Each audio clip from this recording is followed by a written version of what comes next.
বছরের প্রথম দিনে পয়লা বৈশাখে আমরা কোথায় গেলাম, কি করলাম, বাড়ি থেকে মেহমান আসলো, সবকিছুই থাকছে আজকের ভিডিওতে। আসসালামু আলাইকুম এভরিওয়ান, সবাইকে শুভ নববর্ষের শুভেচ্ছা। এই তো আমরা সকাল সকাল বেরিয়ে গেলাম, খুব সকালে, একদম 6টা বাজে। একদম রাস্তা ফাঁকা, শুধু দু একজন মানুষজন আর পুলিশের গাড়ি ছাড়া আর কিছুই নেই। রাস্তা একদম পুরো আটকানো ছিল। বাসা থেকে হেঁটে অনেক দূর পর্যন্ত হেঁটে আসলাম। হাঁটতে হাঁটতে পা ব্যথা হয়ে গিয়েছিল। তারপরে রমনা পার্কে ঢুকে গেলাম সেই সুন্দর দৃশ্য দেখার জন্য। এখানে এসে একদম পা ব্যথা ভালো হয়ে গেল, আর কোনো ব্যথাই লাগলো না, মন শান্তি হয়ে গেল। জীবনের প্রথমবার এ ধরনের অনুষ্ঠান দেখলাম। আমরা অনেক ছোটবেলায় পয়লা বৈশাখ করেছি গ্রামে। তখনকার পয়লা বৈশাখে ছিল একরকম আনন্দ, এখনকার পয়লা বৈশাখে ছিল অন্যরকম আনন্দ।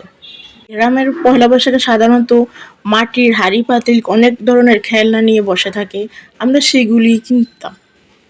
তখন খুবই ভালো লাগতো, একদম সুন্দর পরিবেশ থাকতো। এই তো পয়লা বৈশাখ আমার কাছে এখন খুবই ভালো লাগতেছিল এখানে এসে বসে। একদম মানুষ খুব কম ছিল, কম ছিল বলবো না, মোটামুটি ভালোই ছিল। এরপর আমরা কিছুক্ষণ দাঁড়িয়ে দেখলাম। আপনাদের ভাইয়া বলছে দাঁড়িয়ে কতক্ষণ দেখবে, চলো আমরা গিয়ে একটু বসি। তারপর আর কি আমরা গিয়ে সেখানে বসে পড়লাম।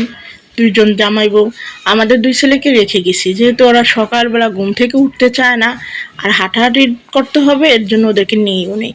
কারণ রাস্তাঘাটে বেশিরভাগ রিক্সা চলে না, রাস্তা বন্ধ থাকে, হেঁটে হেঁটে যেতে হবে।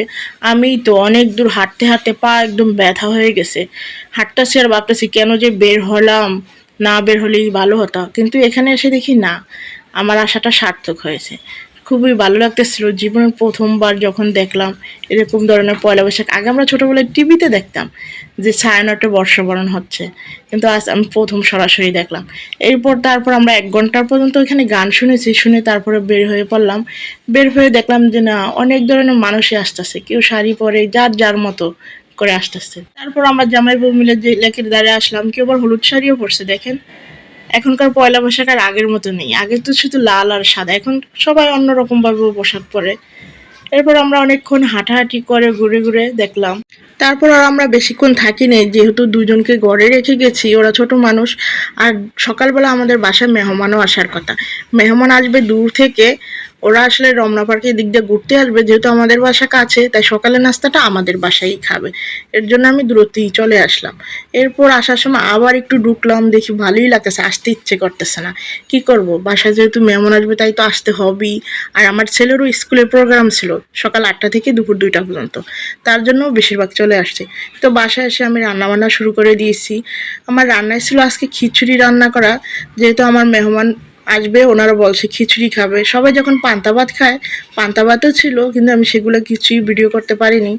কেউ খাবে খিচুড়ি, আবার মেহমানের ভিতর কেউ খাবে পরোটা, কারণ সে সকালবেলা ভাত খিচুড়ি এগুলো সব কিছুই খায় না।